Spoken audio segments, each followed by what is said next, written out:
when I started to dig into it and find out, okay, what could be the energy source for UFOs? How could all this science work? Just starting at the basics, you quickly realize there's not a bunch of answers. There's just like one answer out there. I think that both of us, we share this common experience where we kind of had this ontological shock as we dug into the science and physics of UFOs and realized, oh, wow. And I do think it's funny is that a lot of people, obviously in the UFO community, hate me. I don't really care, whatever. But truthfully, this physics that you and I are presenting here, because I think we have overlapping theories to say the least, it does open the door to a lot of these esoteric concepts like remote viewing. And if even one of these has positive results in outer space, it shows that all the physics is real. And that's why I was shocked. I was like, man, I got to have you back on the show. So when I look at it, I see a giant Michelson-Morley experiment. And what they're finding, literally what they found, is down different paths of this, you have different speeds of light. Let's just be real about it. The United States has definitely conducted black operations in this arms race to reverse engineer UFOs. As long as you believe that UFOs exist and they're using some technology beyond where we're at. So some people's minds are going to break. Some people will adapt to the new understanding of the universe. Some people won't. And then we'll, build society around it and put safeguards in place so that hopefully we don't wipe ourselves out.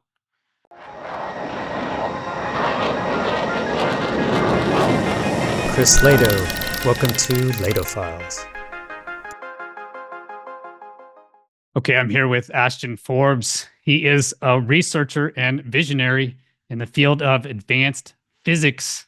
So he's focused on zero-point energy and its potential to change how we understand and use energy. His work explores advanced physics concepts like space-time manipulation, quantum vacuum energy. He's pushing the boundaries of what we know about the universe. Today, we're going to talk about his theories, the science behind those, and what they could mean for the future. So, Ashton, thank you for being back on the show, man. Great to see you. Chris, it's been too long, man. Thanks for having me back on. I'm looking forward to this conversation. Yeah, we were just chatting before we started here. You were on over a year ago, and you were brand new to this industry. I had been in the game for, I guess, a little over 2 years at that point, 3 years. And you were brand new, but now you're like a veteran, man. You're out there. You have over 100,000 plus subscribers on X. You're on YouTube as well. So what's it been like, man? How's your journey been this past year? I mean, you're an OG compared to me. And honestly, I was telling you before this, like you were one of the people I respected the most in this UFO community before I came into it. I mean, you were ex-military. I thought you looked at everything from a really objective standpoint, just trying to solve the mystery as opposed to a lot of people who I think are pushing narratives that are out there. And so for me, but it's been a big journey, man. So it was huge to talk to you for the first time. So I'm excited to talk to you again. Just have like a rational conversation between two adults. And I think that both of us, we share this common experience where we kind of had this ontological shock as we dug into the science and physics of UFOs and realized, oh, wow, there is all this wealth of information that's out there that we can find and uncover. And it's not even a matter of me or you discovering, any new physics. It's the stuff that's been out there written about by other people, papers, peer review, published papers are out there. And kind of finding the answer to this is really exciting. So for me, it's been an incredible journey, starting this organization, MH370X, digging through the science of UFO phenomenon, of the missing airliner, MH370. I could never have expected it to ever get to this point where it's at right now. But truthfully, I think that we only have up to go from here. Like it's only going to get better. The goal is to get to a point where we just make science and physics cool again. It's gotten to a point where nobody really wants to be an engineer. Very few people, in my opinion, look at physics from a perspective of like there's a whole lot more to figure out. And I think that together, as a kind of a community, we can push this idea of 0-point energy, this upgrade of general relativity to the next level. So it's been awesome. Yeah, I totally agree. There's like this idea in our society, right, that the only people that can really delve into this stuff, that can delve into the physics, the astrophysics, is the experts. The experts that have been devoting their whole lives to this. They have the PhDs. But if you look back in history, all the breakthroughs were from the new ideas, from people, who at least had just gone through the doctor program or hadn't even done that. People like Einstein and Tesla, all these new age thinkers, they were young. The people that really come through with the breakthrough theories are the young people. It's not the old people that have just been indoctrinated for decades.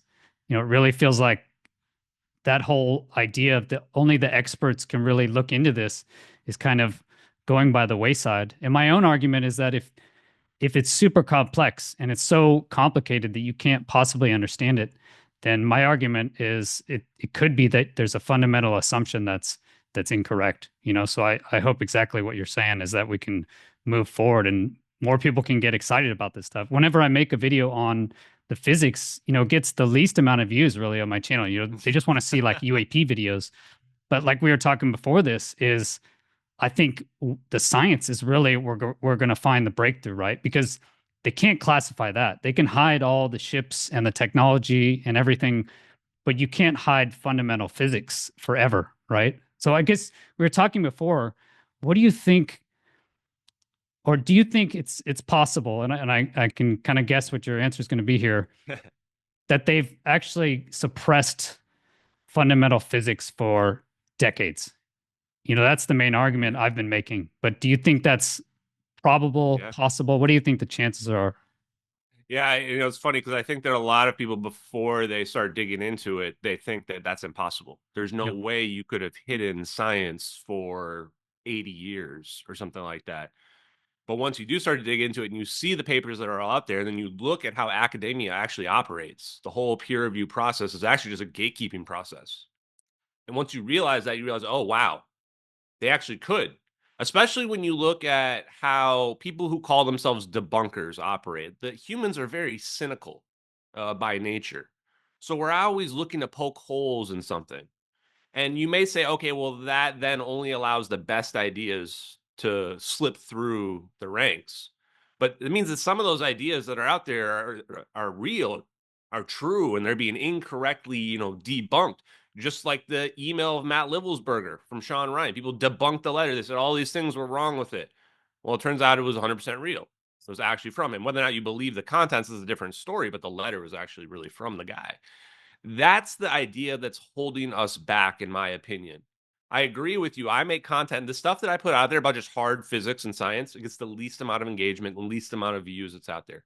People aren't interested in science. And I would argue the government's done a good job of dumbing us down and making us believe that you must be this type of expert with a PhD. Otherwise, you simply can't understand this stuff. Yeah, it's too complicated. The reality is anyone can understand it. Anyone can understand it. And physics is not just a marginal growth type progressional situation. It goes in leaps and bounds. We just basically realize that our old theories were not correct, and here's the new version. But at the same time, and this is where I would push back on the people who are like, Einstein's completely wrong. It is a stepwise process in terms of we build on the older theories and we kind of upgrade. Like what we did with Newton's law of gravitation ended up becoming Einstein's general relativity.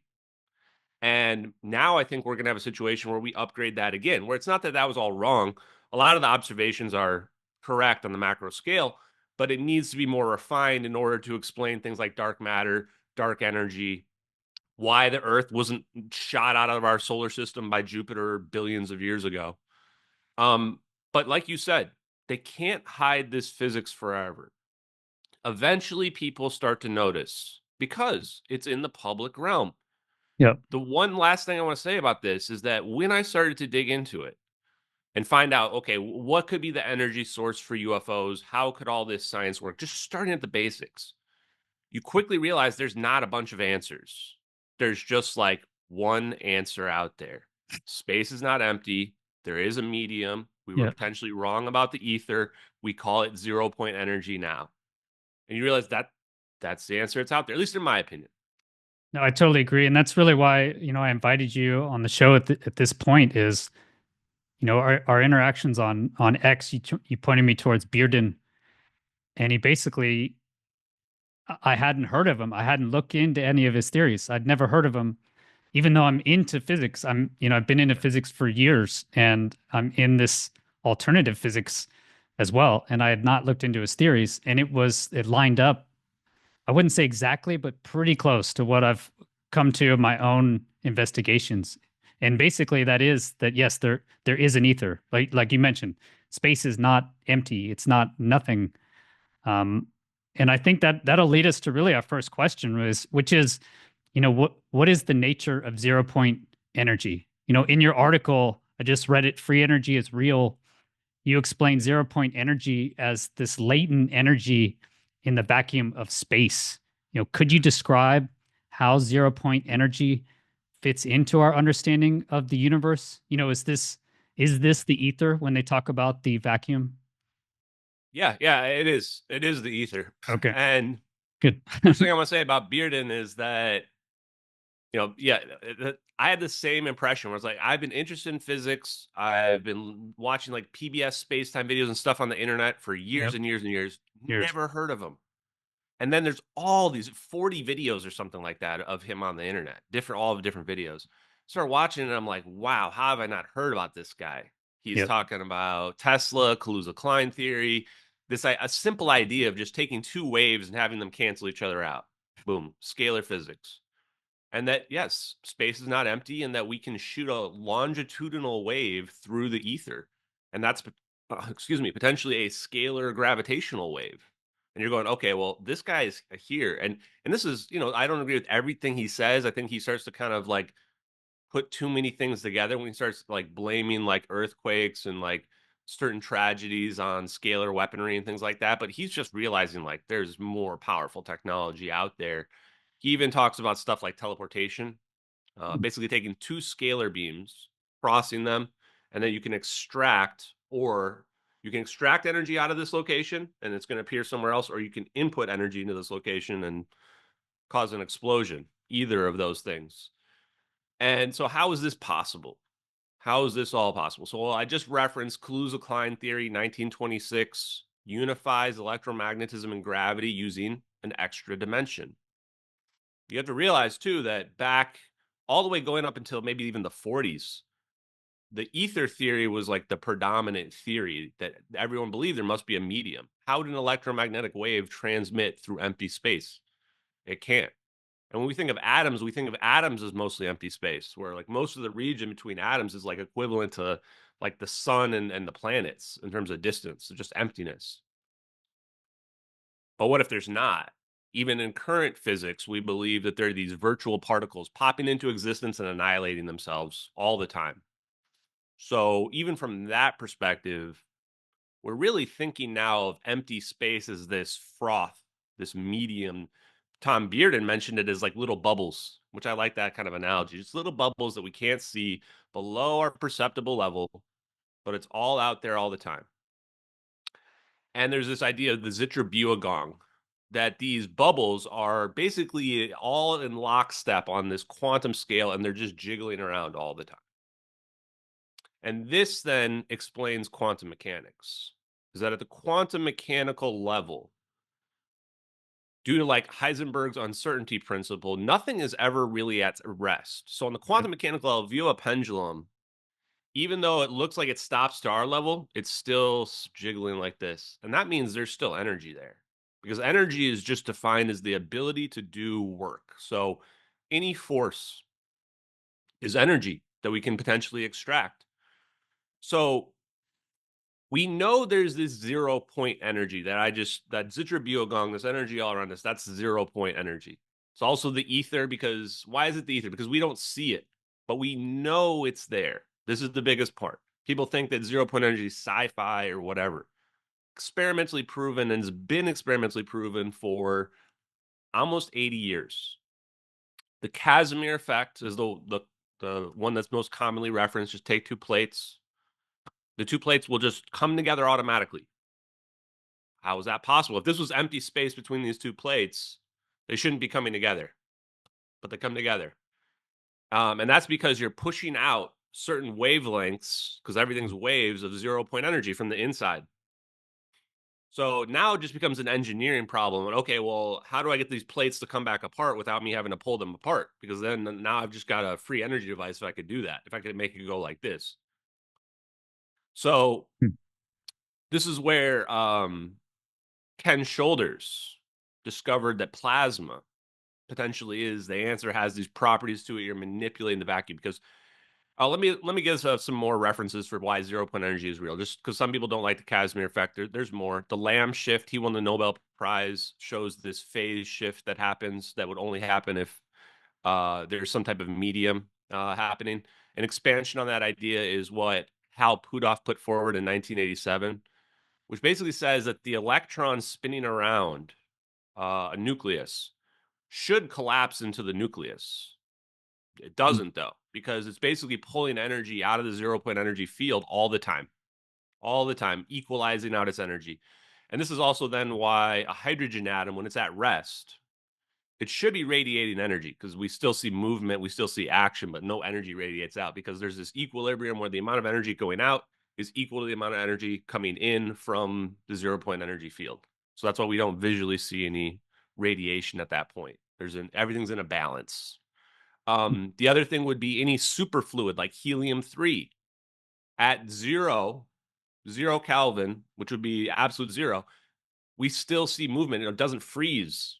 It becomes a superfluid liquid instead that has these quantum properties.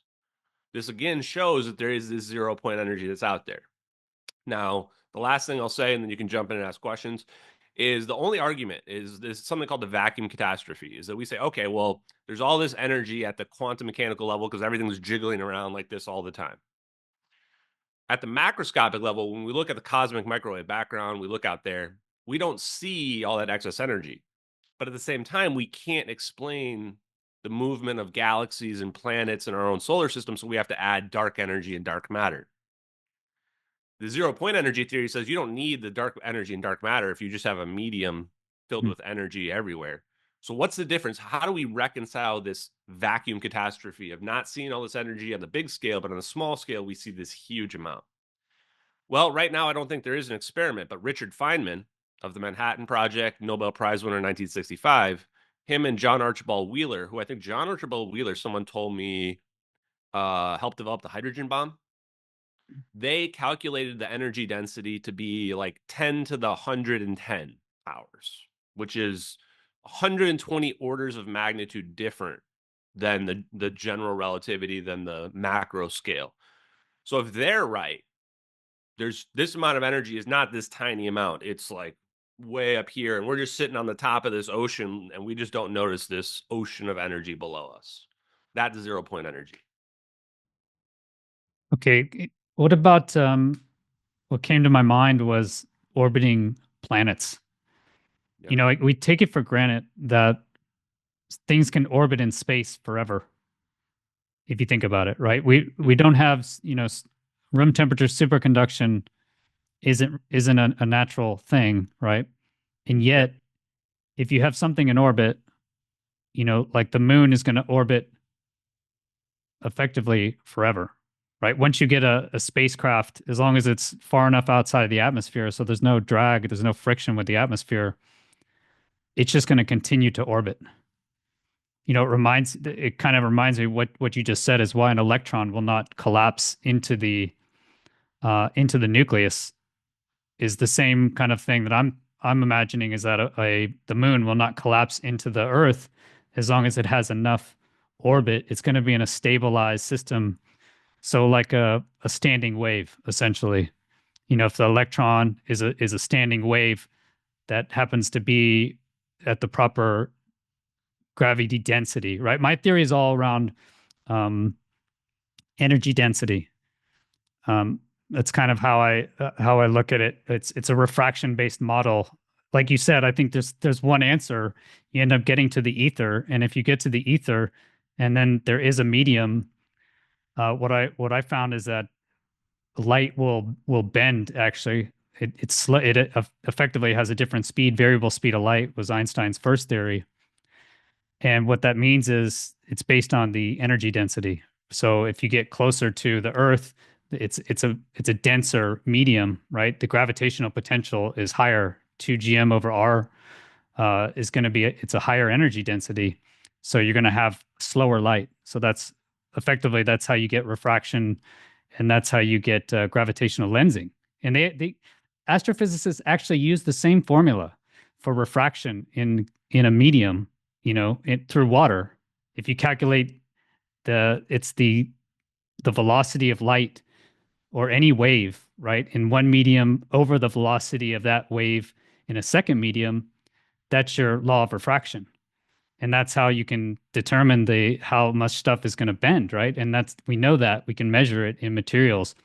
And what's interesting is you can use the same formula for gravitational lensing, right? The same exact formula through this stuff that doesn't exist, even though there's nothing there.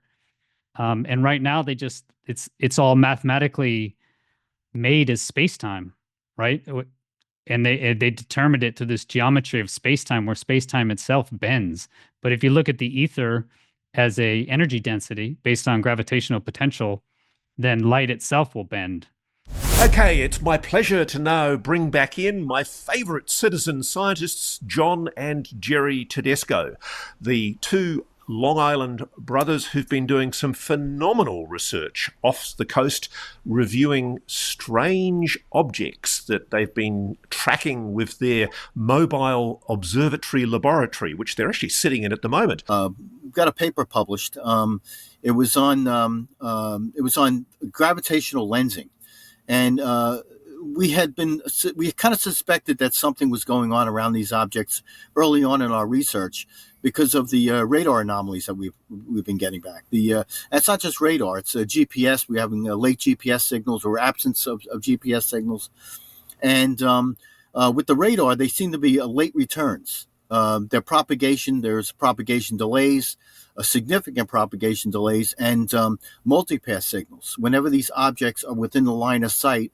of the radome antenna and a reference or an object. What does that mean? Just explain to a layperson what the significance of that is. You mean the objects are showing mass 1 second and then not showing mass the next? Yes. So the returns that we're getting back, we're actually looking at that signal chain from the radar dome, and we're looking at two components of it. They call I and Q signals, and from that data, we're able to ascertain that the signals themselves are coming back late.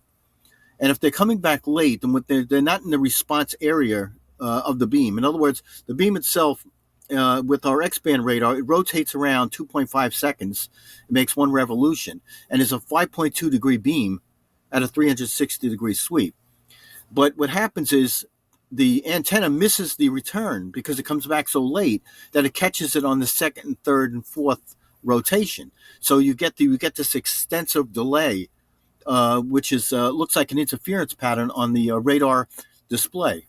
Okay, so what's causing that interference? I've got a funny feeling you're going to tell me it's gravitational lensing, which of course is impossible. Yes. So that's what we believe it to be: gravitational lensing and what they call anomalous propagation. Now, this is stuff that's been around since the 1920s. Radio engineers have seen this, quite often, and in some cases, the returns come back seconds, and they should be coming back in nanoseconds.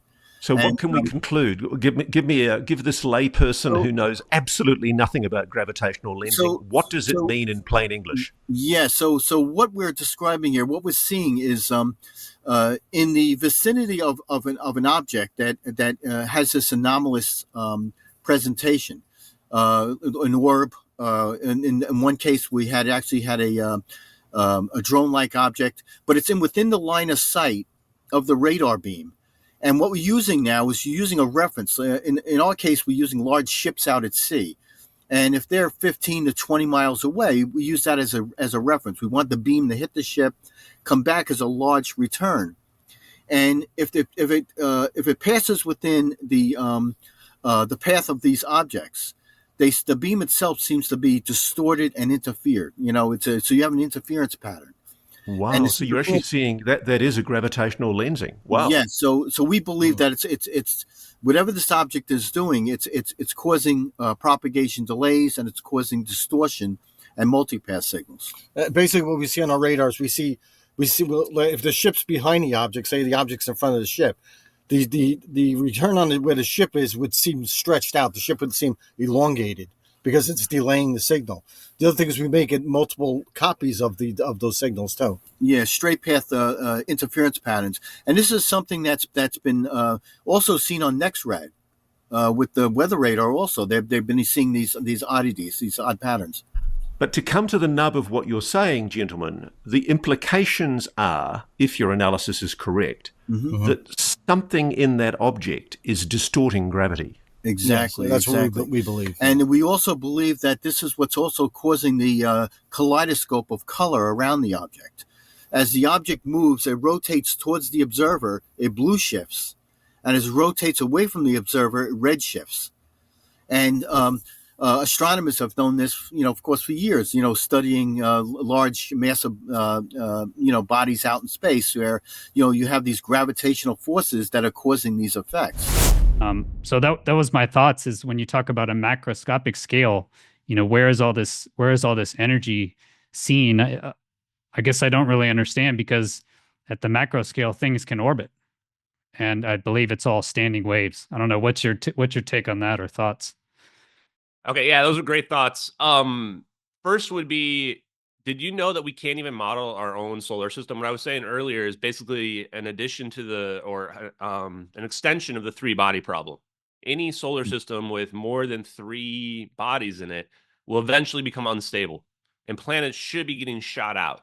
So the fact that we have Jupiter, this giant mass planet, on one side of us, it should have ejected us out of this system long ago. So yes, it seems like there must be some other answer to why everything is stickier. And I thought what you said about standing waves was a beautiful thought, because standing waves, for people don't understand, are a way where it looks like the amplitudes are just standing still if you're looking at them. And that's kind of similar to how the planets just rotate around. They look like they're just kind of stuck to the sun.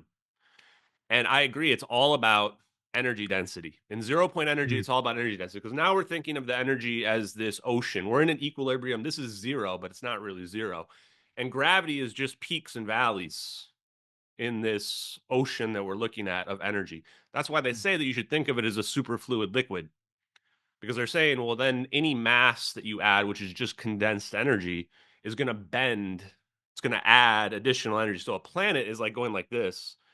And it opens the door now up to this idea of negative energy, because now what's negative energy? It's going like this.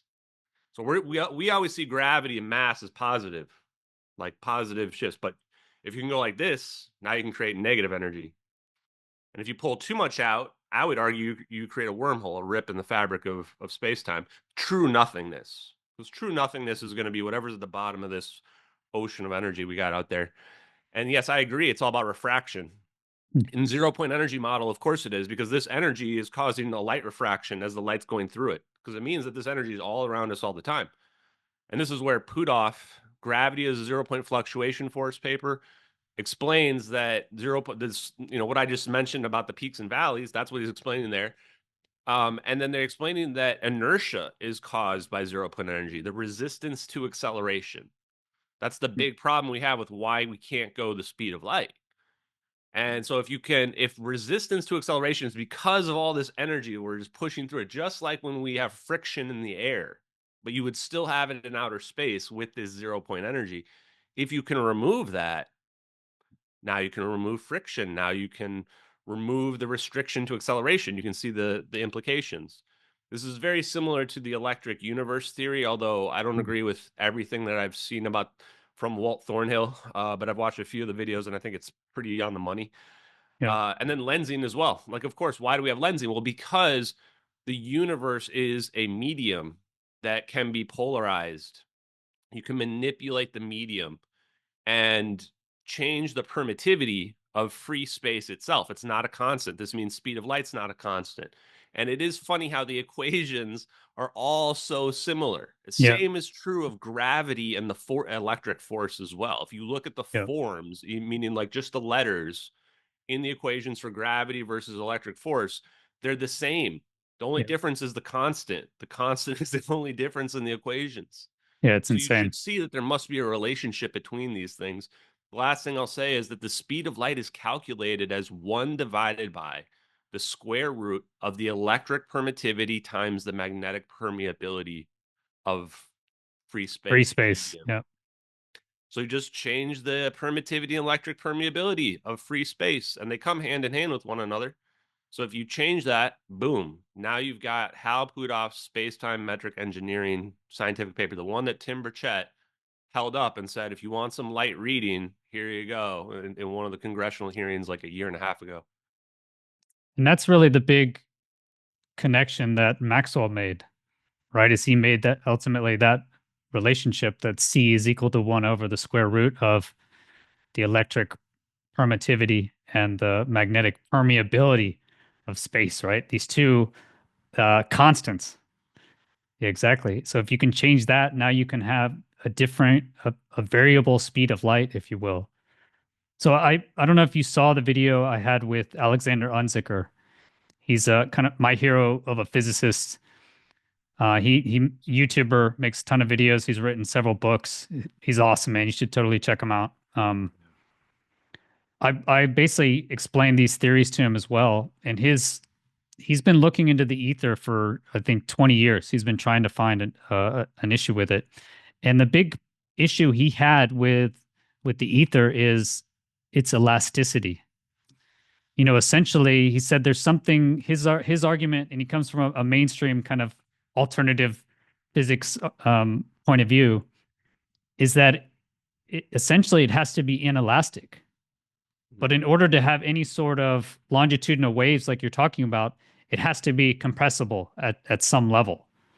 You know, so I guess in order for it to actually compress, like air through water, even water is slightly compressible. You know, we say it's incompressible, but it is slightly compressible. So that's why you can have a longitudinal wave, you know. I guess what would you say to that? Is the ether slightly compressible?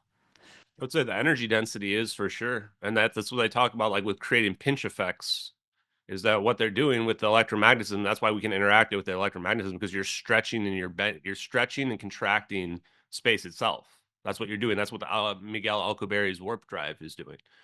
And so the only thing that we're doing then is we're compressing and expanding space itself. How? By manipulating the energy density, because energy equals mass. That's what Einstein taught us. This is why we don't just throw out Einstein. E equals mc squared is probably the most powerful equation in physics. It tells us that this energy powering this light is the same as the mass and energy in my hand, which that's a profound implication, or the mass and energy of this cup, is that these things are interchangeable. So just the same way where all mediums have a refractive index, now space has a refractive index. Now mass and energy, we already knew mass was what was causing gravity, just like the planet here is causing this huge amount of gravity. But this also means that energy can cause gravity. So now the curvature of space-time, which is gravity, curvature of space-time can be caused by the energy density. Yeah. And so the energy density, if we were to remove or add energy density to a region, we can expand or contract space-time. You can imagine this would be very useful for things like fusion, for example. The whole point of fusion is we're trying to get two ions to run into each other and fuse into a new element and then release energy for us. That's the whole point of fusion. And we think right now that the only way to do it is, just add more energy to this region and get it really hot. Get it really hot, and then things will just naturally randomly run into each other. That's hot fusion. Cold fusion is like what we just described, or instead of doing that, create like compression, a pinch effect. And they do it by counter-rotating magnetic fields, basically, and compressing it down to a single point. Same idea as contracting or expanding gravity. And there's probably more than one way to pull it off, but my favorites that I hear people like Eric W. Davis talking about are spinning mirrors. Spinning ball mirror was one of the coolest ones I heard for amplifying negative energy. And using negative energy lasers, like they can somehow isolate the negative portion of the laser beam and then amplify it to a degree where you could have a laser that produces like negative curvature or a contraction of space-time in the direction that you shoot the laser. Almost like a tractor beam. So that pinch effect, right? That's in the electric universe. And Eric Lerner, I guess, has talked a lot about this, is basically if it's just a physics phenomenon, right? If you have two wires and the electrical currents are going the same direction, then it will magnetically pull together, right? That's what you're talking about as the pinch effect. Yeah. So I think exactly. Argument for the electric universe, I love that too. Looking at alternate cosmological models, like dark matter and dark energy just seems completely ridiculous to me. You know, that they keep saying we can't find it, but 95% of the universe is undetectable, right? And they've been looking for 60 years, I think. Dark matter, it came out it's not a new theory, right? And then they keep saying we're almost there, you know, we almost got it. So I'd never heard of the electric universe, and then I go and look, you know, mind blown that they're basically making the argument that yeah, it's all electromagnetic, which makes sense if you look at a galaxy from the side. You know, you'll have the actual galaxy, which is in randomly in Fibonacci sequence, right? But then you'll also see galaxies where there's this huge like magnetic field coming out of it. You know, it just looks like some sort of magnet. And what we talked about, the alternate cosmology, where you could have electric filaments out there or plasmas going in the same direction, and then that would actually pull things together. And now you could actually pull together large structures, you know, where we could actually have these giant structures forming, like the Big Ring or your clusters that don't make sense in our current cosmology. You know, we mentioned before where we were talking before where we think that, you know, if we are correct, and if this really has been amazingly hidden for the past 80 years, is that people are just going to lose their minds, you know, and I know that because I went through that. You know, basically I freaked out as soon as Grush came out, and it really came to the most likely scenarios that this has really all been hidden. Because now when I look at what physicists are saying, it just sounds so ridiculous. It's so ridiculous, you know, and then you look at these alternate theories and they make so much sense, you know, like the electric universe makes so much sense. So I guess what's your take on that electric universe? Do you think they're on the right path, that it is all electromagnetic? Yeah, I think that we're not going to end up calling it electric universe. I think there's some gaps in some of the explanations I heard.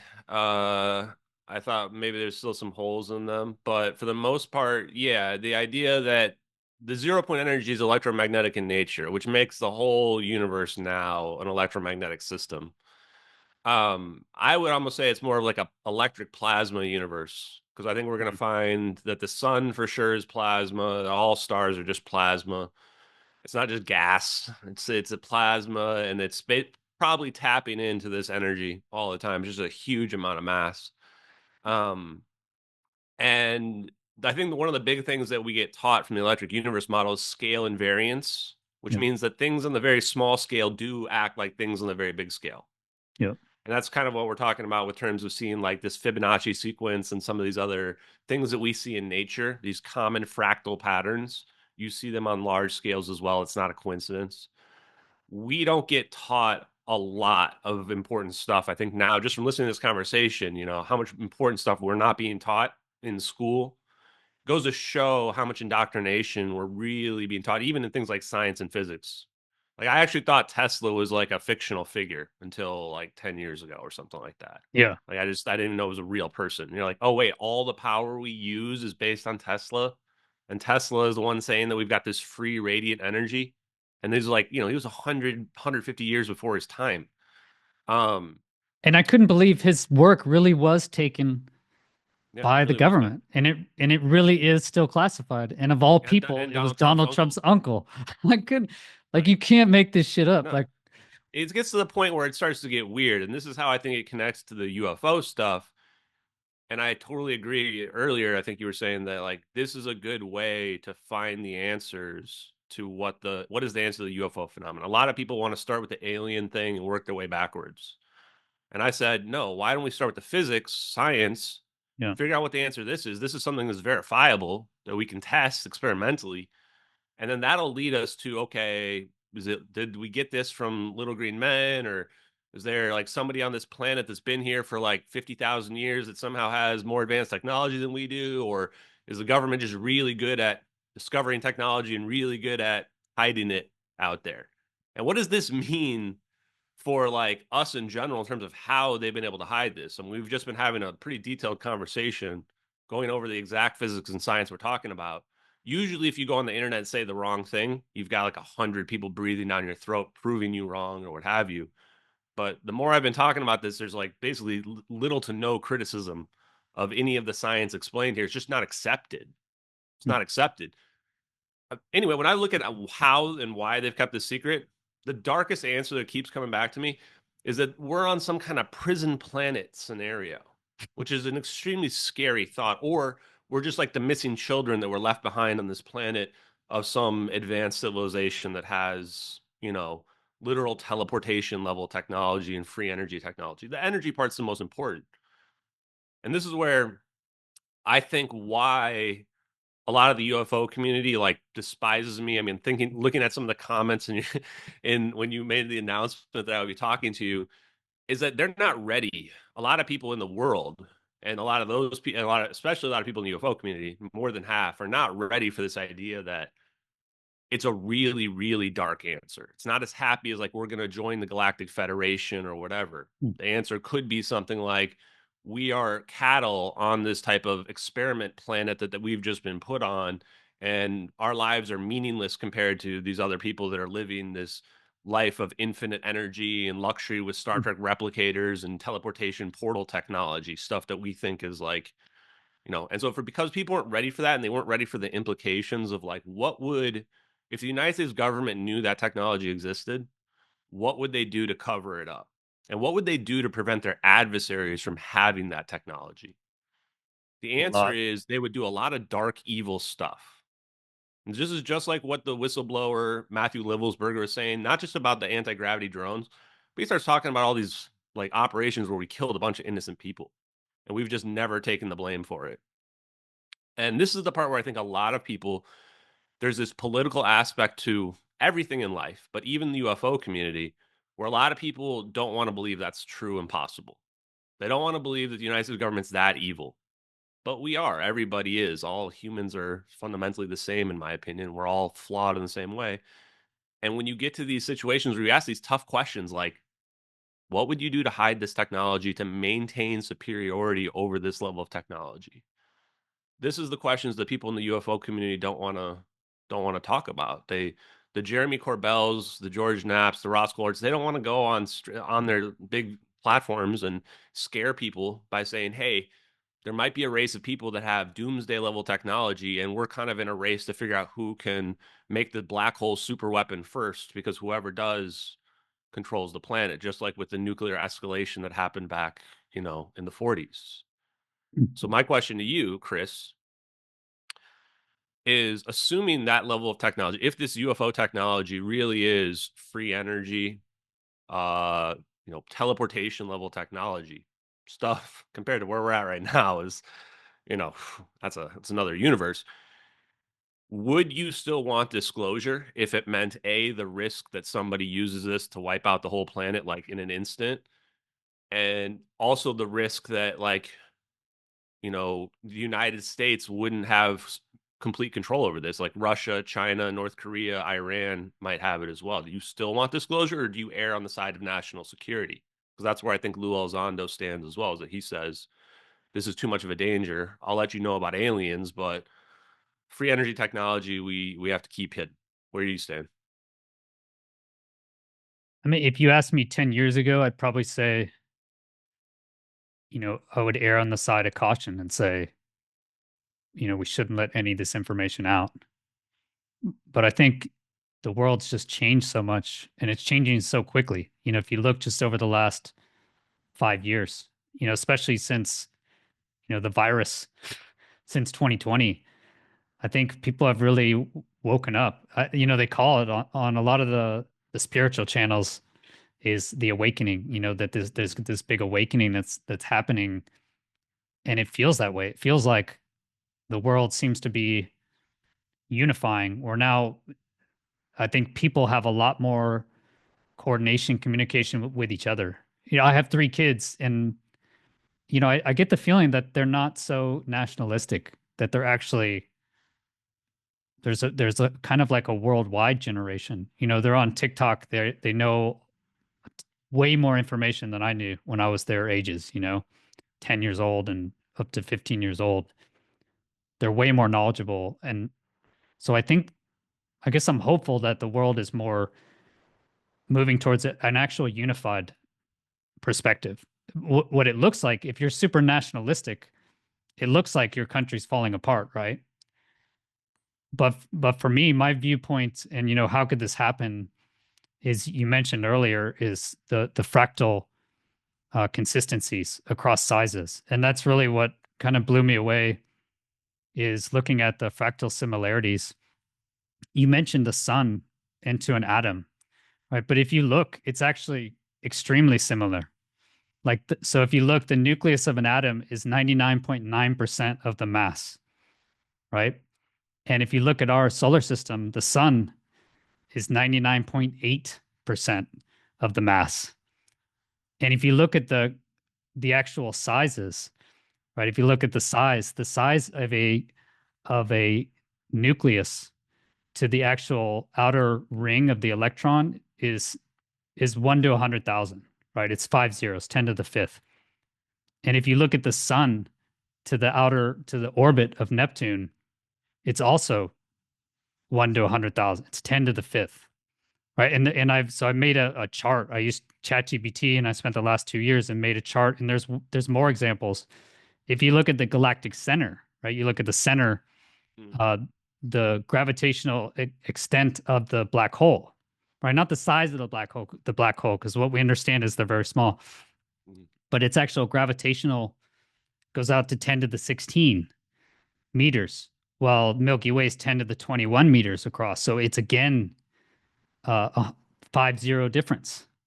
So that, that's the nucleus of an atom to the outer electron shell, the sun to the solar system, and then you look at the galactic center to the galaxy. It's all the same ratio. So what you mentioned there, electric universe, is that the small scale out to the large scale. And what's interesting as well, the electromagnetic ratio, Dirac's large numbers. He basically said the force of gravity related to the electromagnetic force is 10 to the 40. A huge number, a giant number, But if you look at the actual size of the proton to the size of the observable universe, it's also 10 to the 40. So there's these relationships. So my whole viewpoint is that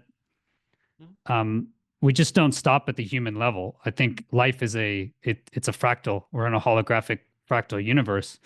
And so we're actually inside of larger entities. And so the nations, if you look back in history, how could nations do this to their citizens? They've always done this to they've literally always done this to their citizens. We are expendable. Even talk to people. They're like, I'm going to die for my country. That's a great sacrifice. I was in Turkey. I flew with them for 3 years, learned Turkish. And in the Islamic faith, which used to be in the Christian faith, if you die fighting for your country, you go straight to the top level of heaven, right? Because they have different levels of heaven. and so whatever you've done, you could be the worst person ever, like never prayed, never did anything. But if you die like in combat, you're a martyr. You go right to the front of the line, like you're right at the top.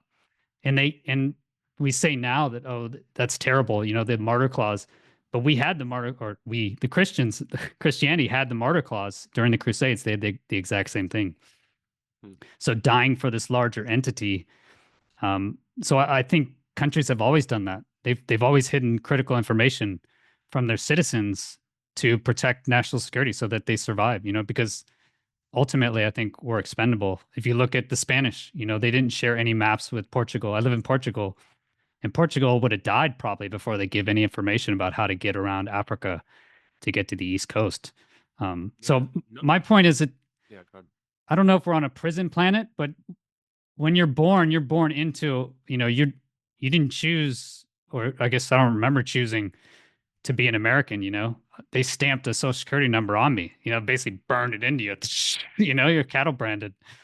And you actually can't leave, if you don't want to be a citizen, the US, my friend here, he's citizens multiple countries, doesn't go back. You have to pay taxes wherever you are in the world as an American. We're kind of unique in that sense. And so he doesn't want to have to pay taxes every year. Yeah, he's trying to remove his citizenship, but you have to pay. You have to actually pay $3,000 if you don't want to be an American anymore. So like you're born into the system, to get out, you got to pay. So I think this thing that how could it happen is It's always been that way, and the governments have always um, kept information from us. That's my whole view, my rant, I guess. Yeah, I think a lot of people aren't ready for that. They're not ready for that. Yeah. Because it does bring up questions of brainwashing and mind control and really how much, control they have over what we believe to be true. And then you also bring up the question of like, well, how much is the media then also implicated in this type of stuff and not reporting on things that shine poorly on the government? And then you realize, well, it's really just a propaganda war. And I would argue that's what's going on with the UFO topic, and it's predominantly related to this technology. I think that it's not really related to the alien topic, which is probably a controversial opinion, because for a lot of people, whether or not aliens exist is a huge, huge thing for them. But truthfully, I think for the vast majority of people, it doesn't mean anything unless the aliens are significantly impacting people's daily lives. It doesn't matter to them. But what does matter is like the government is lying to us because they've got a literal plan, probably on a spreadsheet, for how the next 10 years is supposed to go for the evolution of our society. And, exactly what technology should be rolled out when. That's something where if, Mm. that takes a level of coordination and planning and sophistication that I don't know if people are ready to believe can be pulled off, by the government at all, or by this is why people say stuff like the deep state or what have you. They use these terminologies because it's not as simple as just the government. It's really just connected people that are aware about this technology, aware about the science and physics, where like if you were to have a backroom chat with them about this stuff, they're not going to think you're crazy at all. They're just going to be like, oh yeah, you're one of the enlightened people that's in the know, in the club. And the people that don't, that are just like kind of brainwashed by the system, they don't know.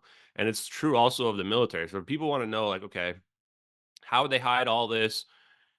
There are people, look at it this way, there are people that are relatively high up in the military that they get exposed to this technology because they're out, on service, and they have to, for whatever reason, they have to deploy it. Maybe they're in a combat situation and some advanced technology gets deployed. Like imagine you see like a plasma ball get shot out of a cannon or a gun or something. You're like, whoa, well, that was crazy. What is that? you know, but you're not read in on it. You're not read in on it, but you might have seen it. So now you're like, okay, I know there's crazy stuff out there, but I haven't been read in on the whatever, weapons specifications or what have you. There's a lot of situations like that. And I think that to your point about the nationalism, so many people are, so nationalistic and gung ho about America that they were happy to like keep the secret to protect the country, you know? And I don't have anything against Yep. it. I work with veterans all the time. So I get it. I'm just presenting it that this is a political issue. Like we have to kind of decide, is it really worth the risk of revealing this technology? Because it does hurt national security. Legitimately, it does. I'm an American. You didn't renounce your citizenship, right? No, definitely not. Yeah. Okay, great. Well, then, yeah. So I think it's an important question to bring up. And if it hurts people's feelings or whatever, I'm sorry, but that's what, if we want to get to a point, like here should be the next thing we should talk about is that if we want to get to a point where we can actually use this level of technology, alien technology, if you want to call it that, 0 point energy technology, without destroying ourselves, we actually do have to get to a point where we're like, okay, there's no more war on this planet, because Yeah. like the next war is game over for everybody, not just the people involved, but all the bystanders as well. So how do we like do that? In my opinion, Um, it's not going to happen from like hugs and cuddles and making people feel good. No, it's going to have to be some ontological shock. Like, okay, guys, so we've got free energy technology, but we can't let any of you guys wipe us all out. So how are we going to do this? And this is, I think the government probably struggles with these questions. Like, why have they kept this secret for so long? Because people had this conversation we're having right now, and they were like, yeah, there's no way. There's no way. There's no way to reveal it. So we're just going to keep it hidden. And yeah. we'll teach people the wrong textbooks. We'll give them the wrong textbooks. We'll have the media shun anybody that uses the term free energy or cold fusion. And anybody that talks about making warp drives and wormholes, we'll just call them crazy, right? Like that's their simple, lazy solution. Yeah, because you've mentioned scalar waves, and I've heard that in a few places, and it seems like that's what they're at least access to that sort of energy, to that sort of level, can be weaponized, right? The same thing that you could take nuclear energy when we really understood that matter just has an amazing amount of energy inside of it. If you think of that, how much energy is inside a paperclip, if you think of how much energy is actually in matter, amazing. So if you think of how much energy is in you, like your body, is just how many nuclear bombs is that actually made up of? The amount of energy that we're just like moving around, it's phenomenal. So I think that, like you said, there's going to have to be a huge ontological change. And that doesn't seem to happen very often. People don't seem to change their views really. In the past, that's why we've had massive wars, is that in order to reset the system, like you just had to remove the people. The people actually had to die. Or if you look when change really happens, it's through the younger generations. Because they could see little micro animals when the microscope was invented. Anton Leeuwenhoek, it was 1683. He saw little micro animals, but doctors didn't start washing their hands for 200 years. Like 200 years, and they could see them, like they could see the little animals. So it seems like the people's minds, I don't know if they really change. Maybe that's why you need an ontological shock, just something to just slap people. But my hope is that if we understand that we make up the larger entities, ultimately, who has the power? Is it the government or is it the people that make up the government? And I think if right now it seems like we don't have the power, right? The government has all the power. They hold all the cards, they have all the information. And in order for that to change, I think we have to have transparency and openness and understand that actually we make up the government. I think if we understand that we're inside of a larger entity, now we can orient it so that they don't want to destroy everything. Because I don't think people set off nuclear bombs, right? What is it like? We couldn't even make a pencil, right? There's no one on the planet that could actually even make a pencil if they had to get all the little pieces together, the metal, the graphite, the wood. Yeah. Like no one could actually make a pencil even. So I don't think it's not a single person that's making a nuclear bomb, right? A single person did not make a nuclear bomb. It took a nation, a really motivated nation to make a nuclear weapon. And so I think it's the nations that we should fear, right? It's the nations that are actually going to weaponize this technology and use it against other nations. And I think that's where we're just in the crossfire, like we're the little cells inside the organism. When Mike Tyson punches somebody, it's the little cells in his hand that are dying, in the other guy's face. So I think we have to get to transparency. Yeah, and it is to some degree. I think that part of the risk of this technology is that we're rapidly approaching the part now, especially with miniaturization and microchips, that everybody's going to have a thermonuclear device in their cell phone, basically, pretty soon. And the amount of energy, like you just mentioned, that's why the analogy of Richard Feynman, which is, Hal Puthoff will commonly say that the amount of energy in empty space of this coffee cup is enough to vaporize all the Earth's oceans. We can just tap into energy of empty space and cause a Hiroshima times a million just from the energy of just this coffee cup. So this is how much energy we're saying. This ocean is really, really deep and really full of energy that we're sitting on top of that we don't realize is even there. Nobody's coming to save us. I don't care. Even if you believe the aliens are out there, they would have come and saved us a long time ago. It's not going to happen. It's upon us to save ourselves. And I'm not talking about the government either. I'm talking like you and me. I'm talking like we can actually make a difference. The people that are watching this right now, all we have to do is make science cool again. Tell kids that we can make warp drives and wormholes and free energy devices. They're going to be all about it. You tell them that everything's impossible, then of course they're not going to be interested in science. Of course they're going to go back on TikTok and play video games and whatever else they're going to do. Kids really should be learning and getting excited about physics and electrical engineering because the universe is electric. So if you understand things on the small scale, you can understand them on the big scale. You're right about science in terms of people don't want to change. People resist change. My normal job has been in healthcare IT. Nurses, doctors, they hate changing computer systems or even going to a computer system. They hate it. Max Planck said science advances one funeral at a time. Max Planck is the father of quantum mechanics. Like, he literally knew that, yes, people do not want to admit that any of this stuff is real, but you and I and everybody on social media, we have the power now. And people, the one thing too that I've been able to pull off here is like making this huge push. It's not just about me, it's about this idea of 0 point energy, that here's the answer. What's the energy source for UFOs? Hmm. If we keep pushing the right questions to all the right people, all the disclosure UFO advocates, like the people that you interview, the other people that they interview out there, it's always these softball questions about aliens. Get them talking about the physics. Get them talking about the idea of, is free energy real? Are aliens hiding free energy? Is that why we're hiding the free energy? We ask the tough questions.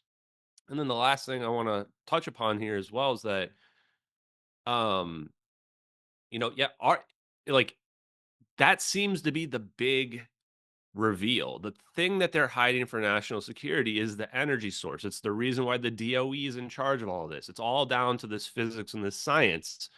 0 point energy is the answer. If this is true, it means that any aliens that are out there, any civilization more advanced than us, they've probably already figured it out as well, which means they have access to free energy and they have access to potentially wormholes and teleportation and warp drives. Think about what their society would look like compared to ours. We are just ants, cavemen, primitive cave people messing around with fire, while the super advanced aliens are messing around with plasma and electricity. They're not messing around with fire. Fire's primitive, stupid stuff for dumb people, dumb species like us. Like, they would be so far advanced beyond where we're at right now that I think we could barely comprehend their society. We might not even fit in with the way that their society even operates. And this is the part where I think people say, "Oh, Ashton, this is why aliens are so important," blah blah blah. And I would say, well, it's not because of the aliens; it's because of the level of technology that shapes their society and forces it to be a certain way that it's so important.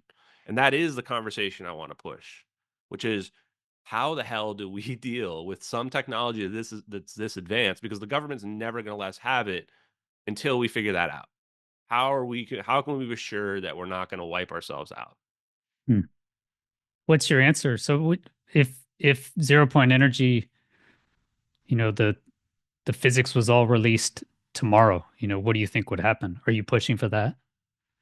I'm pushing for it to get out as fast as possible, but I'm just one person, one influencer, and I don't know when and how it's going to happen. But the more pressure we build, the more awkward it is when people like Avril Hines, who I was just told straight up by Jason Giorgiani, he's got multiple sources, that she's the one in charge of the UFO slow drip disclosure process. Like, she's got to be at, where media people could be asking her questions in DC all the time. People should just be asking her these questions. Are we hiding free energy?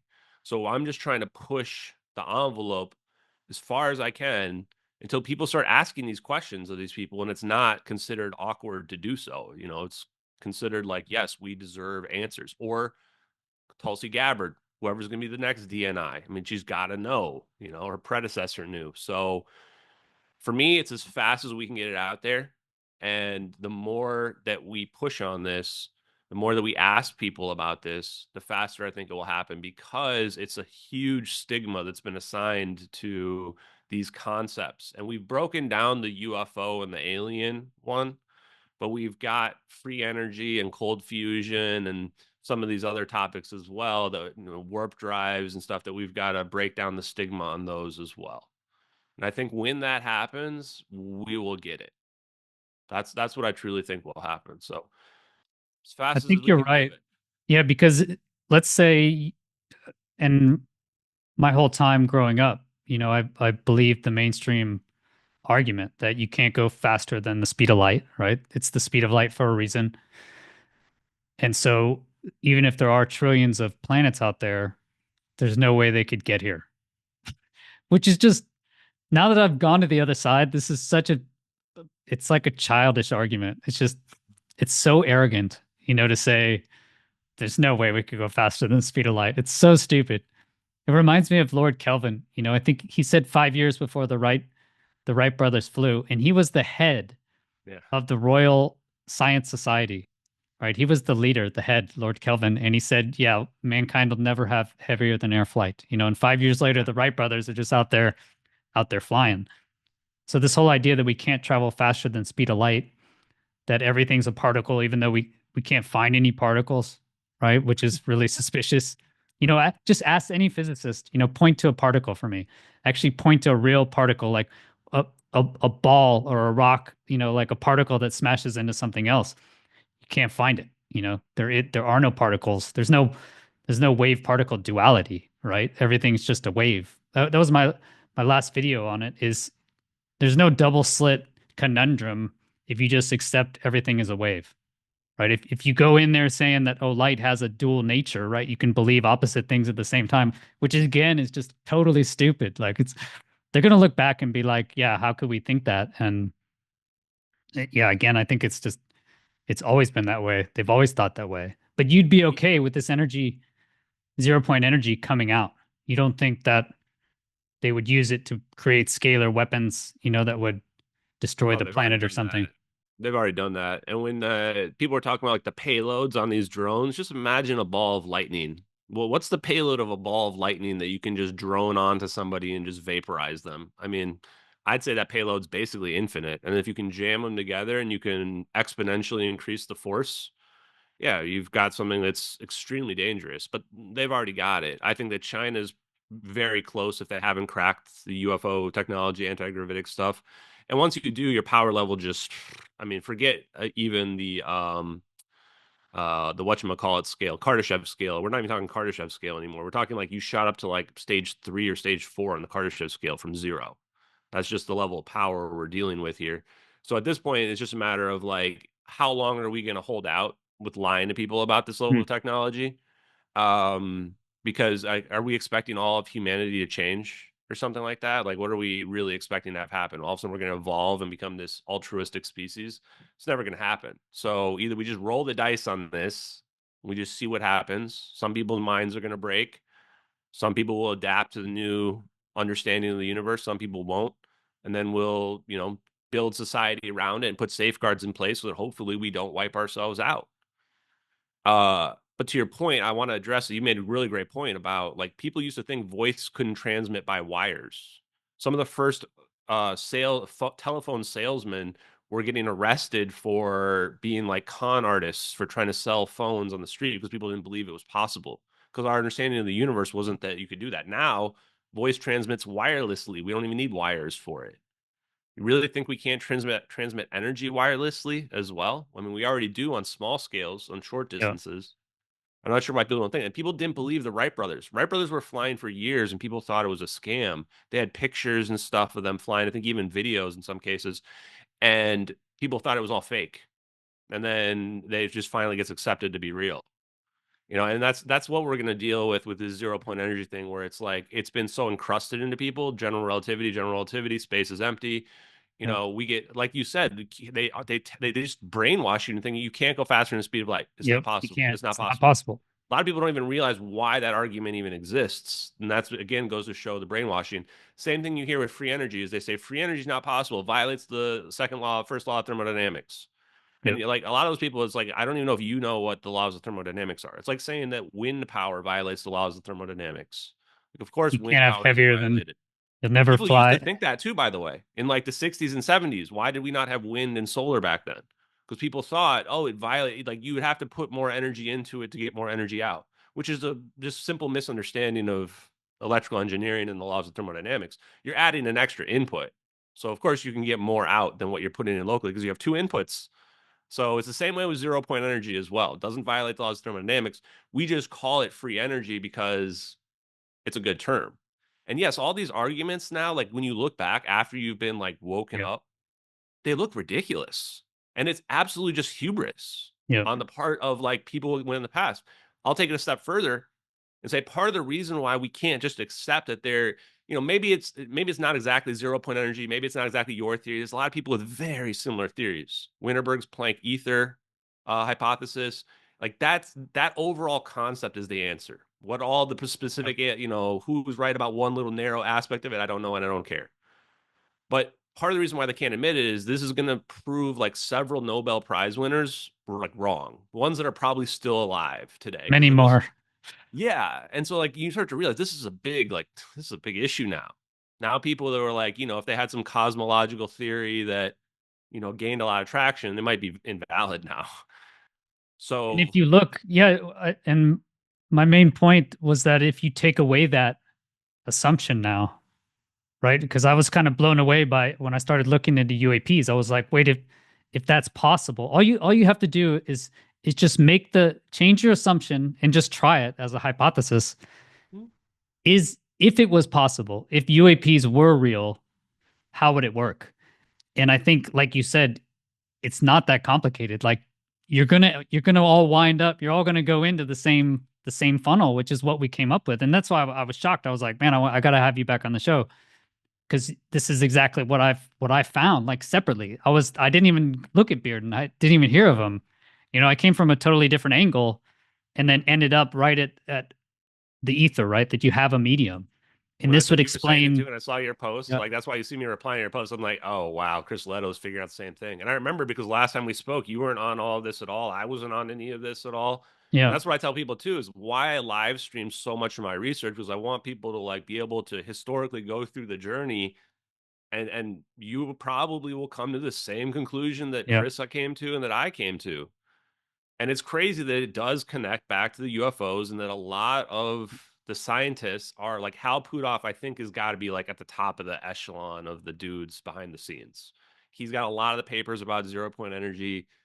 And when you start to look at it from this perspective, you're like, oh, this guy wasn't just guessing. Like he saw a UFO or a flying saucer or whatever, and he just like reverse engineered it and wrote the physics up. And that's, at least that's my opinion. And I think there's a lot of other people that were either exposed in a similar way or they've come to the same conclusions from researching it. A couple other people, like there's this guy that worked at Lockheed, Reed. Oh crap, I forgot his name. But yeah, there's several other people that had similar ether type theories and scenarios that are out there, that all pretty much have the same common parameters to them, and it's unclear as to why we've actually thrown them out, other than just hubris, like you just explained. Even though, and again, it just seems so ridiculous. We can't explain dark matter. We Yeah. can't explain dark energy. For We decades. can't explain the spinning of our own solar system. We don't know where mass comes from. We don't know why Yeah. inertia exists, and we can't explain gravity. And we haven't found particles Yeah. for any of this stuff or any of Or it. consciousness. There's no argument for consciousness. Yeah. Why It's are we ridiculous. sentient at all? And it's funny because this theory also answers that. It's like, well, now you Yeah. have this is kind of a spiritual issue, is this idea that, well, is consciousness coming from some type of connection to this energy all around us all the time? And like, Yeah. if we lose that connection, is that why we die or something like that? I mean, there are big questions to be asked on that front, but that's where I'm going to leave those questions for you and other people. Like, I think just figuring out the scalar stuff and cold fusion, that's more my brand. Yeah. It gets deep into what I was looking at recently was telepathy. The telepathy tapes is huge that came out. And again, mainstream science will not look into it for the same reason I would never have looked into UFOs, right? Because you can't go faster than the speed of light. There's no mechanism. But now if you have an ether, if there's a medium, and now you could actually go faster than the speed of light because the speed of light is not a physical limit. It's just a limit of the permittivity and permeability of the vacuum, right? So now you could have a medium, a way for people to telepathically communicate. And and again, it's not that difficult. That's what I think. Once you remove the assumption, that's why they can't say aliens are here. Because as soon as they say aliens are here, it just goes ding ding ding ding ding ding. It's like the domino effect. Back like we can't lose Vietnam or the Russians are gonna take the whole rest of Asia or whatever. It's the same mentality, they can't give up an inch.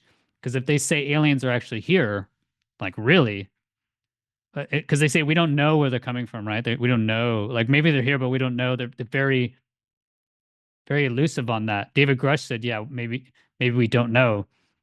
But what that would mean is you can't go faster than light, right? And that immediately, you remove that assumption, it's going to be like, pulling the little hole out of the dam. And now it's gonna crumble. And now it'll lead right down to, like you're saying, scalar weapons, 0 point energy, and huge amounts of power in our adversaries' hands. I really think that's what's going to happen.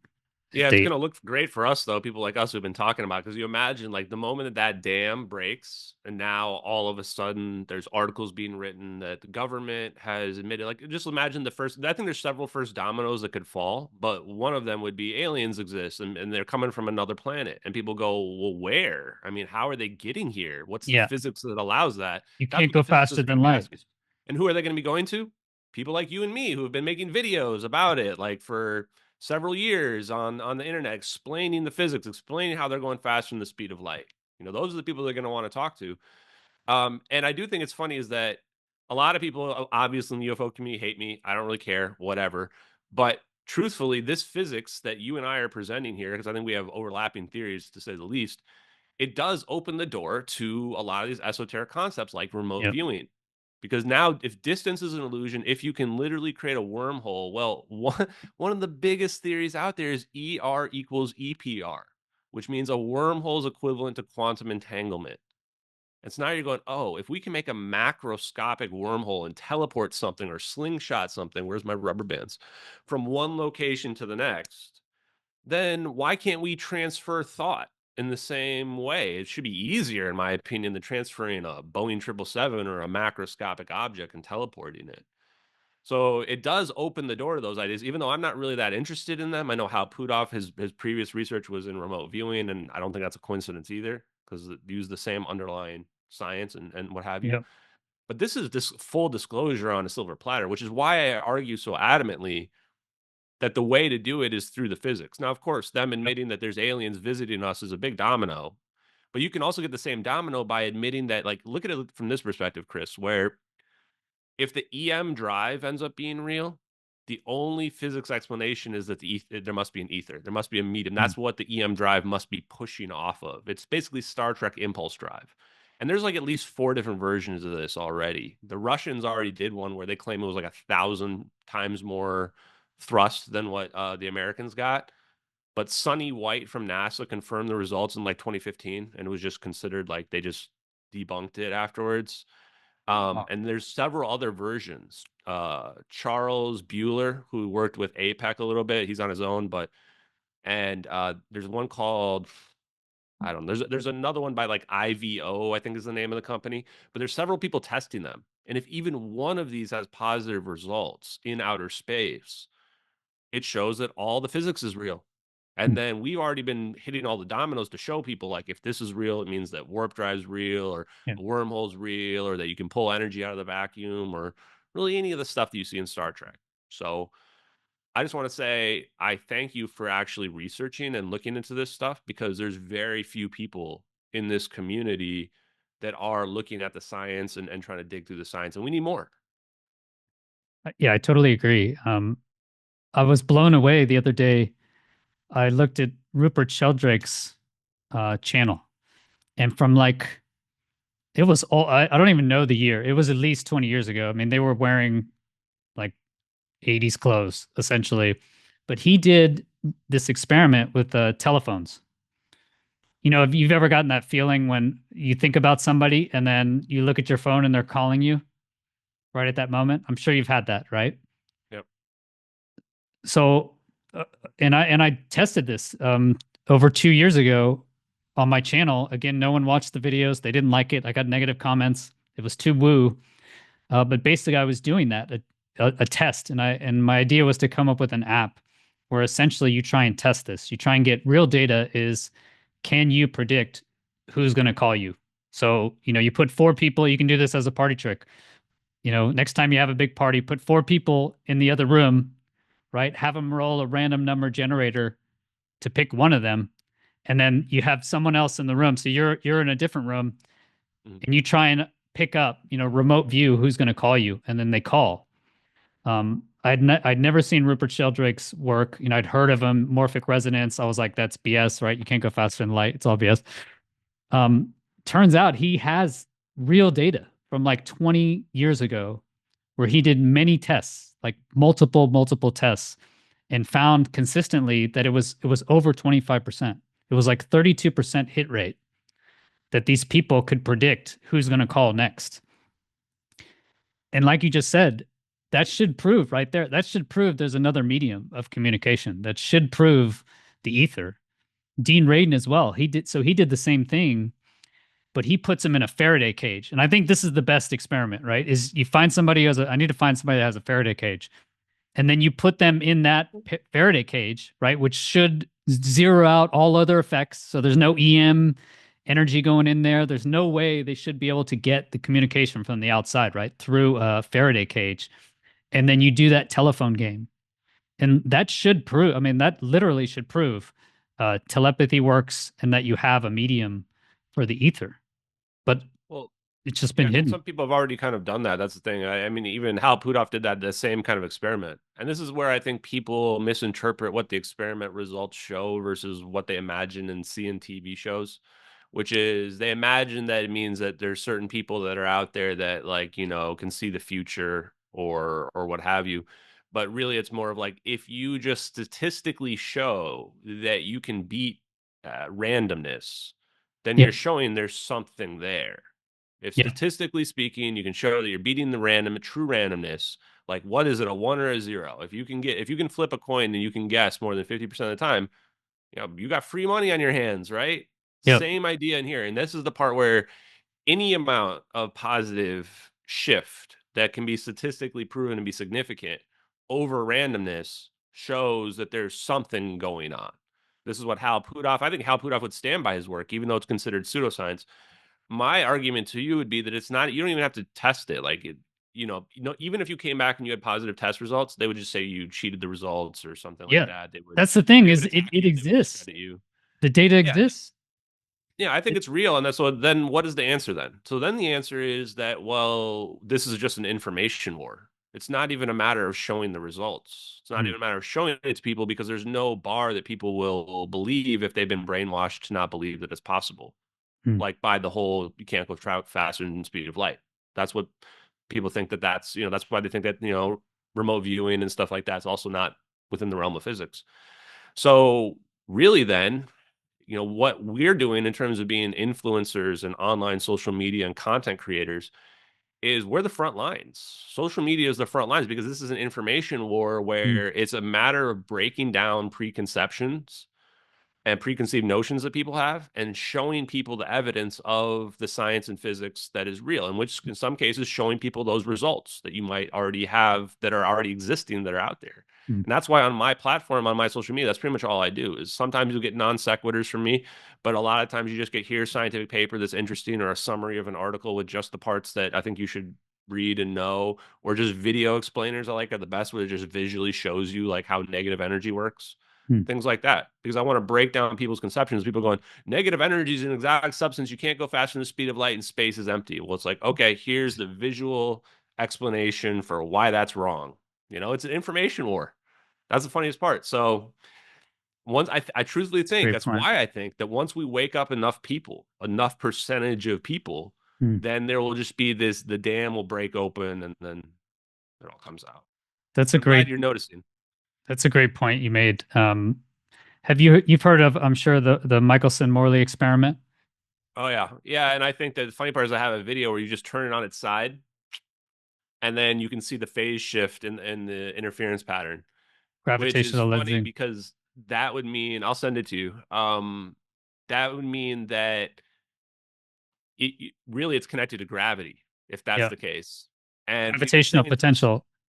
And we've been saying this whole time that, and I think that they did other experiments. They changed the altitude of the experiment and they found also different results, which would also indicate gravity is a function of the experiment. And we've been saying this whole time, well, Hal Puthoff's 1989 paper, gravity is a 0-point fluctuation force. Well, now we can connect the ether simply because the Michelson-Morley experiment is showing a gravitational shift to the light, which is what we would expect from normal physics. gravity is an induced effect based on the relative energy densities of 0 point energy. And so now we have a situation where the ether does exist, but the ether is the 0 point energy. And that is what's causing gravity. And that's why we see the Michelson-Morley experiment. So now, just from that simple interpretation, just from taking the Michelson-Morley experiment and flipping it on its side vertically, we've now got a completely different result than what people came to back in 1885. I just think and that's just absolutely wild. I'll have you talk through it again, but just for the audience, if they don't know, is the Michelson-Morley experiment was in 1887, and it effectively proved, if you will, they argue it proved the ether does not exist. And if you look at it, if it brings it up here, all it is two paths 90 degrees out, right? And they split the light. So they have a light source, which in 1887, I think they just used like a candle or something. And so what they do is they have these two lengths of a corridor that are 90 degrees out, and they split the light, okay? And so if the Earth is moving through an ether, what should happen is the light should go, it should be slower down one length of that pipe, right? Which if you're going this direction, it'll be slower down this path. So you'll get a different interference pattern, right? Well, what they found is light went the same speed down both those paths. So you end up getting, it would effectively cancel out, right? So that's how they could tell it's canceling out. And so what they found, they laid it flat, right? It's flat. So what they found is light goes the same speed down both those two paths, 90 degrees out. So there's no movement here, as you can see in the interferometer here. So now they're doing what you said, they're spinning it around. If there was ether anywhere around this, they would expect there to be some movement or some disparity between the two paths here. But because Earth is going through the ether, so that it should be you should get some sort of weird interference interacting. Especially because you're spinning it through the medium, you would expect there should be some sort of disturbance, but there's not. But all they did right here is they just flipped it on its side. That's the only difference. Made it vertical. Took the same experiment, flipped it vertically, and then now you can see the shifts and the interference pattern. And the funny part is, you can tell it shifts to the left and then it shifts to the right. And the point where the changes, it's actually perfectly parallel to the Earth as well. So yes, it's exactly, gravity is definitely related to the effect that we're seeing here. And that's my argument for the redshift. So when we look out at the cosmos, I don't need to go into detail right now, but all of our distance measurements, and I ask anybody who really believes that we're talking nonsense and the Big Bang is totally legitimate and space is expanding and there's nothing in space, go and look at what all of our distance measurements come from, and they come from the redshift. Like every single distance measurement comes from the redshift. But so just to finish my argument, right? So you showed there that is an excellent point, man. That makes perfect sense, because anytime you're traveling out of a gravitational well, and they've measured this before, you're going to have a redshift, and that's what you're seeing is that light is slowing down as it's changing gravitational potential. So there's heavier gravity here. When it goes up to here, there's less gravity. So you're gonna get a redshift, and that's why if you take a clock that's running at sea level, and then you bring it up to Mount Everest or into orbit now, even if it's just geostationary, that clock is actually going to run faster, right? So that's why we have to correct our satellites. It's not just because the satellites are going really fast. If the satellite was literally spinning the same exact speed like a geosynchronous satellite, you still have to correct the clocks because it's traveling different speed. The light is physically traveling a different speed. But yeah, so the main point, and that was an excellent argument you brought up, is now if you look at the LIGO detectors, right? So the LIGO detector is exactly the same as the Michelson-Morley experiment. All it is it's 4-kilometer long colanders, and now they're splitting the light right down both sides. And what did they find? I'm sure you know what they found. Yeah, they found a gravitational wave in 2015. Well, they say gravitational waves, right? But what they really found was light traveled differently down those paths, didn't they? Isn't that literally what they found? They say it's gravitational waves. Yeah, you're right. And I mean, I think that we've said that just now that's connected to gravity. So I Yep. think that either theory of general relativity or this idea of the ether is going to show the same result in Yep. the interference pattern, like we're just mentioning. But the fun thing about the LIGO is that it's only detecting low frequency gravitational waves, which would only be from celestial bodies. Now, if all this science is real and there are aliens out there that have got 0 point energy technology, they're not flying around SpaceX rockets, they're using warp drives and wormholes. And those are going to be using high frequency gravitational waves. The crazy part Mm. to me is like another domino that could fall would be as if we just turn LIGO up or make a high frequency gravitational wave detector and we just shoot it up there and now we see stuff everywhere. Like all of a sudden, Mm. like you take a camera and you can see like the whole like the interstate with the cars flying on. You're like, oh, whoa, there's tons of stuff up there. I think that's what's going to end up happening. And then people are going to go, we'll have gone from a situation where everybody looks and says there's nothing up in the night sky. Yep. We don't see anything with our radio telescopes or what have you. And then we use a high frequency gravity telescope, and we're like, oh, okay, yeah, there's civilizations everywhere, guys. Like people are flying around warp drives throughout outer space, and we're seeing the little remnants of them bending space time on the small little scales. So I don't know. That's just what I think is going to happen. High frequency. Well, I think if you look at Alexander Unzicker, right? I mentioned him earlier. He doesn't think they really found gravitational waves. Mm-hmm. So I think again you have to look at it from the angle that their whole physics model is totally screwed. Is chances are based on the incorrect fundamental assumptions. But when I look at it, I literally see a giant Michelson-Morley experiment. And what Yeah. they're finding, literally what they found is down different paths of this, you have different speeds of light. So they're like 1887, they do this experiment, not very accurate, and they say, that's it, the ether is done, right? Now we have this super accurate 4 kilometer long Michelson-Morley experiment. And they're finding that I think they just proved it. I think that thing proved the ether is what, if they go back and just look at it from a different perspective, look at the same data. Here's your Michelson-Morley experiment now. Literally, I think they would find that it's proven.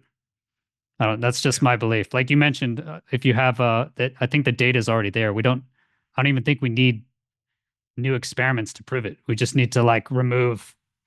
And we just watched it on video, in my opinion, that pretty much just proves it without beyond a shadow of a doubt. But yeah, I think the argument that, oh, we did this in 1885, 1887. I mean, we were riding around on horses. Like maybe we should, revisit this idea. This is the part going back to the beginning where it's like, you said that, what if there's this one big missing thing? Well, yeah, I would argue the ether, the 0 point energy Yep. is the big missing That's it. thing. I think that's why Tesla's stuff is classified. That's why. Yeah. As soon as you And say they that, classify it. Yeah, they classified it. I think they used the Atomic Secrecy Act of yep. 1951 along with the Invention Secrecy Act to make sure that it never really went to the public. And that the cynicism of humanity is that if they don't see it with their own eyes, it's not real. And all it then takes is the government classifying your work or the CIA to, Yep. have a front company buy up your research and then just shelf it. And then it's gone. I think it'd be And much easier than people think because, like you said, there's a gatekeeping process, which is the peer review process, right? So they know who's on to this track, and so all they yeah, have to do is, if they're not already, stigmatized and ostracized by the community itself, all they have to do is call that scientist, right? Who's you figure is going to be some nerdy scientist, and recruit them. Just say, look, you can work on this stuff. We think you're right. We really want to support your work. And you just bring them into the program. And then you just threaten them with death. Like, I mean, that's do that much. People get it. Yeah. They get the gist before you get to that part. I think they get it. And then the problem though is that some people will just have a complete mental collapse because for some people, when they realize all of this, it's like it's shocking because it's really that all institutions have failed us. Government has lied to us, hoarded this technology for whatever reasons that I don't think they're probably immoral. Academic institutions have failed to just realize we missed this huge thing out there. And instead of admitting they were wrong, they just continue to try to discredit anybody that shows that they're wrong. And the media has let us down too because they don't ask any questions. The media should be holding these other two institutions feet to the fire to get the answers to these questions and asking the questions about why are we Why are we dismissing the ether when we can't explain like all the stuff that the ether explains? Like simple stuff like that. Or stuff about like black operations. Like, let's just be real about it. The United States has definitely conducted black operations in this arms race to reverse engineer UFOs. As long as you believe that UFOs exist and they're using some technology beyond where we're at. That's what's going on. That's the dark truth of what's going on that's out there. Yep. Some people can accept that. Some people can't accept that. But the truth of this UFO phenomenon is we're not getting full disclosure without admitting to some dark stuff that we've conducted and that's probably still going on right now. Yeah, I totally agree. And that was Michael Herrera's story. I still get a bunch of flack anytime I mention his or post his. He's immediately been debunked. Some random dude comes out and says he wasn't there with zero evidence. Photo doesn't match any sort of facial recognition, and yet he's debunked. It's just amazing. I'll tell you what, if you keep talking to the people that are debunked, then you will gain popularity because you're talking to people that other people don't want to talk to, controversial people that are out there. But also, I think that on average, people only get debunked like that preemptively when it's like a true thing that they don't want to admit is real. This same thing is what happened with Sean Ryan in the email. Yep. Some guy comes out on the internet and goes, "You're a crazy Russian conspiracy theorist if you believe Sean Ryan didn't fake this email, and here's all the signs of why it's been a faked email, blah, blah, blah." It turns out that guy was all full of shit and everything he said was a lie. But a bunch of people were huge people, even Sebastian Gorka, who was about to be in the position in the White House. Even he was saying, "Oh, Sean Ryan's a fraudster. He faked this email." Like, it's easy for people to push fake stuff about other people and claim stuff is fake when it's not really fake. It's really easy to do that. And so I think that people should be brave enough to talk to those people about their stories and get even if it's just their experience. But the UFO community also, in my opinion, really needs to focus on verifiable evidence. There's a lot of stories that are out there, which is great. I fully believe a lot of the stories. I believe the government's doing horrible stuff. And I believe that people are bystanders on the front lines that are seeing and being exposed to some of this technology and horrible stuff that we're doing. Absolutely believe it. But we need when did it happen? Where was it? Who was responsible? Stuff that we can actually track down so that we can expose that. And we need that with the physics as well. Like, not just like the Tic Tac video, Gimbal, Go Fast. They're good videos. You see something that's clearly anomalous propulsion. There's no rockets coming off these things that are floating in the sky, seemingly moving against the wind. But we need something that's like with the MH370 video, we're seeing endothermic propulsion in front of the orb. Like, we need something like that, where it's like, okay, I can tell just from watching this video what physics is involved right here. And that would be a domino that, like, if we were to get that, I would be looking at people like you and the very other few people in this community that are looking at the physics and go, okay, hey, this lines up with all this physics that we found that's out there, bada bing, bada boom. Here's why it's legit. I mean, Livelsberger, my last video was on Livelsberger, and I was just shocked by the cold reception, like ice cold, I mean, here's this guy, Green Beret. He has all the clearances you could possibly need, like the highest clearances. He writes this, this email, which the FBI has shown is legitimate, right? And he has other pages that they're not releasing.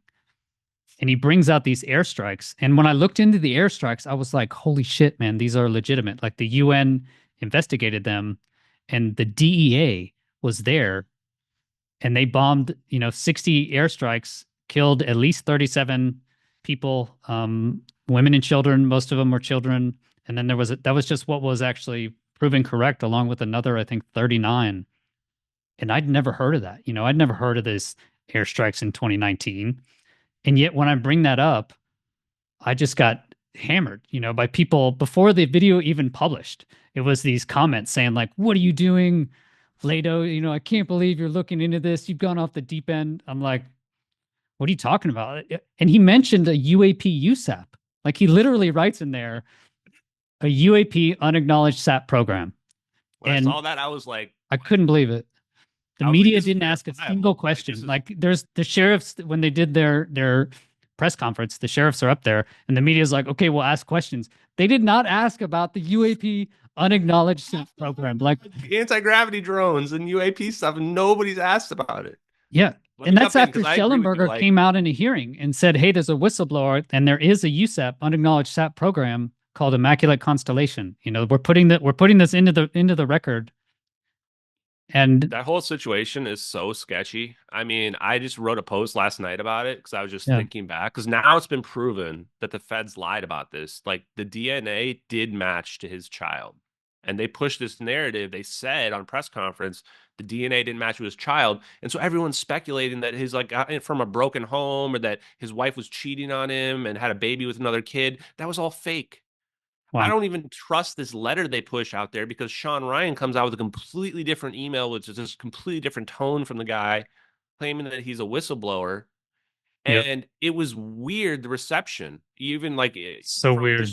the UFO community's reception was bizarre too. I was shocked by the UFO community, like my audience. I was shocked by. I was like, I mean, my tagline is, you know, find the truth at all costs, essentially, you know, no matter what it takes. Like I've said, I don't care about my credibility. Like if it gets ruined, I just want to find the truth. Like that's all I want. And then I get all these people saying, nah, we're not gonna. What more do You you should want look into from a that. whistleblower? Like, I don't get it. Like Yeah. you said, Green Beret, special operations. We saw his LinkedIn profile, active military special operations, just got Yeah. assigned to some drone assignment just like a month, 2 months ago. He's also has experience from hyperspectral cameras from an operation from something he worked on in 2012, 2013. Like you're ex-military, so you know the spectral cameras, like that's why we're seeing the UFOs and stuff like this. He Hmm. checks every box. And then he just randomly throws in there UAP USAP. Yes. John Ryan and Sam Shoemate didn't even know what that meant. I couldn't believe I'm That was watching the shocking to me. podcast. Yeah, I mean, the SR-71 was a USAP. Maybe it's more Air Force centric or something, but yeah, I was surprised they didn't. At least the intel analyst didn't know, or a Navy SEAL, you think. But I mean, he says USAP, and no one asks a question. I couldn't believe it, and I was surprised. Yeah, from my audience that it didn't get more interest. You know, I thought it was just a blockbuster. And then he puts up coordinates literally to a specific building in Groom Lake, you know, and so Congress at the last hearing, they're like asking, you know, where do we go and look? It's like, go there, like go to that That's what I'm building. thinking. Like this guy left some coordinates. Should we go check it out? Like see what's in that shack that he put next to Groom Lake? Like maybe we should go look in there. Maybe we'll find some anti-gravitic drones. Yeah, Like, go to that building. Like look what's underneath it, you know? So yeah, this it's is the yeah. part though I want to jump in where it's like this is where I think you're starting to see like there's something weird going on in the UFO community. Like why? And this is what I said on my live stream was like anybody not in the UFO community reporting on this, like I don't trust them because this guy checks all the boxes of a whistleblower. The only Yeah. reason to discredit him is because it's a conspiracy and you don't want to believe in conspiracies or whatever. The guy literally says he's trying to escape to Mexico, like in his email. Yeah. I'm trying to escape to Mexico. They're chasing me. Here's all this UFO information. I've got USAP, UFO. He said abduction event. He said abduction attempt as well in that email. There's a lot of stuff on there. And it's not just like it was some passing thing about the blue aliens were sending me telepathic messages. Like it was 4 paragraphs specifically about we've got these anti-gravity drones. China has them. We're in a war with them. And then he brings up those black operations where it turns out they're real. And the only thing that you can even nitpick is, well, the UN didn't say that many people died, which like, of course, like they probably didn't find all the bodies, you know, they were probably destroyed, vaporized, etc. Like, you know, so you're realizing like, oh crap, so all the rest of his emails real. Why do we suspect that this part about the drones isn't real, especially when that's what his job was right now? And we've got text messages from like just a couple days before all this where he's just having normal conversation with his wife about like the Cybertruck he rented matches his old Kobe sneakers.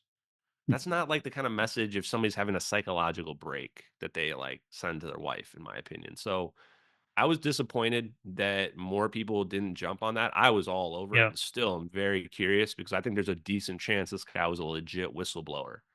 And everybody said, like you said, they all asked for this, like where to go? Why are there no whistleblowers coming out? Well, because they end up getting Killed. We might be on YouTube. Okay, you want to say it? They end up getting blown up in front of Trump Tower in a Cybertruck, which is pretty symbolic. I mean, really symbolic, you know? It's amazing, man. Well, yeah, excellent. So what do you think is going to happen this year, I guess, to close this out? Man, what a crazy start. Honestly, we're only a couple weeks in and it's been wild. I don't know. I don't know. I tell people all the time, I'm not psychic. I don't know what the future holds for us, but I know that I'm going to keep pushing hard, and whatever I have to do, whatever content I have to make to start making people more aware of this idea of 0 point energy and this advanced technology that's out there. That's what I'm going to do for the next year and just raise awareness. And thank you, Chris, for helping raise awareness too. Awesome, Ashton. Yeah, been great. Thanks for coming back on the show. And yeah, you honestly I think the only person that's contacted me about the physics, like from the community.